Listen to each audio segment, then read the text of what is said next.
just a couple housekeeping things. First of all, the Zoom things we have on means that everything is private, and so people can't see anybody else as far as who is in the, people are not able to see who's in the room and who's not in the room. So we have everything Zoom set on private, so you won't be able to see who else is here or not.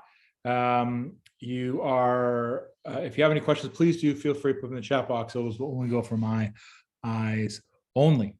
We are muting and putting in with video, of course, and only our audio will be in play. Also, a word of note is that we'll add tonight's webinar to our YouTube channel. So if you miss anything, you want to review any of it, let us know. So with that, we will start getting started. We've got just about everyone we've taken out of the waiting room so far, and we'll go from there. So we're talking tonight about buying your very first investment property. So if you already own one house and you want to move to a second house, what are some ways you can do that? So that's really what we're focusing on here tonight.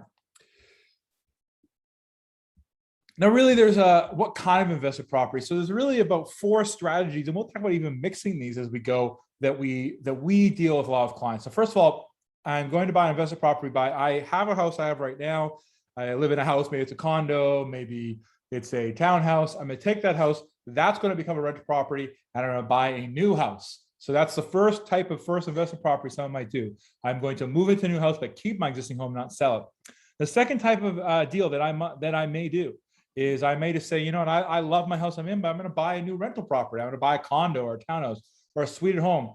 You know, what does that look like? I'm buying my first rental property, which might involve 2, 3, 4 rental properties. Or what about, maybe I decide to real estate invest, I'm going to buy a piece of land and start to develop that into a property, and that can take on many forms. Or the fourth type we'll talk about, your first investment property, is, you know, obviously the popular idea that someone will flip a property. You buy a property that is in need of a lot of repairs, you know, buy it for a meaningful discount, and then you would fix it up and flip it for a profit.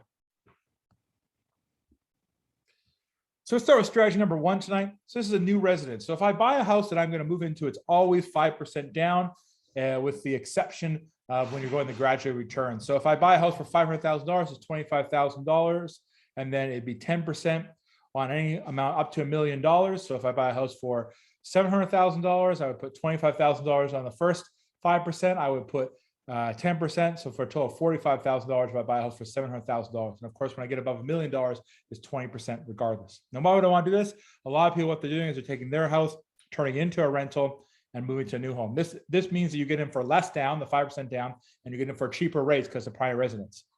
The rent on the house that you're moving out of, you don't have to line up a renter before. We verify it by an appraisal. But this strategy involves the house you're moving into truly becoming something you are moving into, and you will sign a declaration to that degree.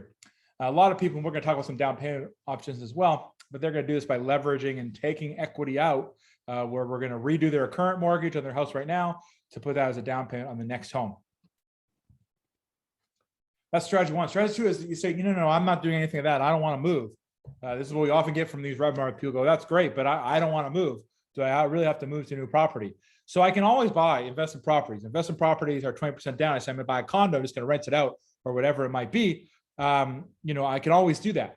And if I do that, then I can, I'm putting down 20% down and a bigger down payment. And the rate is a bit more expensive, but the rent obviously is used to offset the purchase. So if I buy a home, the expenses are $2,000, buying rent out for $2,500. That's generally going to qualify regardless of your income. Third strategy I might look at is buying land. So land that has some type of services on it, septic, sewer, whatever it might be. I can do that for 25% down. And I don't need any income or credit to do so, because I don't necessarily need that for most credit, construction loans, but I need 25% down the cost. So it's going to cost me $1 million to build. I shouldn't say I need to have. I'm going to get a mortgage of $750,000. So that combination of bringing the down payment could be cash, it could be sweat equity, a number of different strategies. And the fourth thing is I might buy a property in disrepair to flip the property. And so we lend 75% of the after repair value. So if I buy a home that's going to be worth $500,000 when it's renovated, it means you're going to get $375,000 to renovate it. Now I can do this by securing other properties and leveraging other properties. Those are options as well. So those are 4 particular strategies that we look at for investing your first rental property. Now, the big thing, and I think, we could go through debt, we could go through credit, we can go through income, but we do that all the time. What is going to be, how are we going to raise capital? So I raise capital and get another property by usually the easiest way is that I have a property, I'm going to take the equity out of the property, not sell it, refinance the other property. Another way I might do it is a lot of people talk about what if I had a co-signer? Well, sometimes you don't need a co-signer. Sometimes it's just about having another person's property. If maybe you have a parent or a grandparent that it doesn't make a lot of income, but has a free and clear home that's worth $400,000 or $500,000, we could leverage that property without no cash exchanging hands in order for people to be able to do that. The other thing we might look at is someone else's RSPs. Most people don't realize that if somebody had an RSP of $200,000, that RSP could be self-directed. So without those money being liquidated, without anything happening, you could someone's RSP could be directed into the property, and the payments instead would be directed to them. So, for example, they might be making 1.5% off their current RSPs with RBC or their bank. You do a self-directed RSP, and you say, "Well, look, I'm going to pay you 5% interest on it, so the returns would be better." So, very win-win for family members. Now, of course, other people's money too. You might get a loan or lent from that perspective. And you can also look at the idea of a vendor take-back mortgage, a situation that might involve. So that means that the owner would lend you money. So the best way to think about that is I'm buying a house for $100,000. I say to the owner, look, I'm going to give you $75,000 up front, and $25,000 I'm going to give you down the road. I'm just going to make payments on that. So that's a few things around raising capital.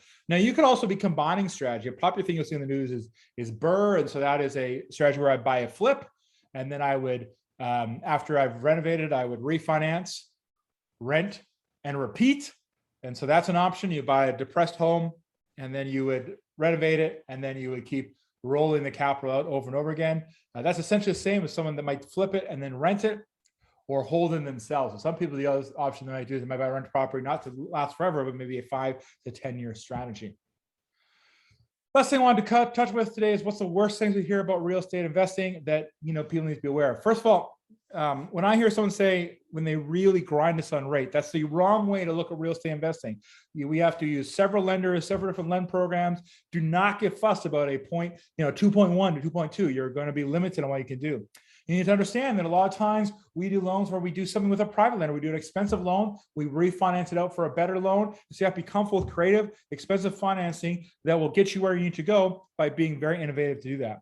The other big thing we see is a lot of people ask us about holdco and opcos. Now, we're not obviously going to go into that because that's out of my peer view on what we could be advising on. But just know that a lot of people spend a lot of time going to courses, reading books, and making decisions on the legal and tax structure of their rental real estate without ever having talked to an accountant or a lawyer. So you must, when you're involving companies, you must involve your accountant, your lawyer, and the financing all in that conversation because they don't complement each other. And so the last thing I say is that it's hard to buy investment real estate if you're not willing to be creative. Know that it takes different strategies, different time frames, and it's harder to do in the sense that you have to go through different processes and hoops to do it. So, but your situation is unique, and so every situation we would suggest different strategies. So anyway, I'll give some brief time for questions. And if there's no questions, I will just we're going to save this on the YouTube channel. And if you have any questions or your particular strategy, please reach out to us. We'd be happy to give you a hand with any of your real estate investing needs. Great. Thank you so much. Have a great night. And again, we'd happy to help you with any of your anything that you might have as far as when it comes to real estate. Have a great night.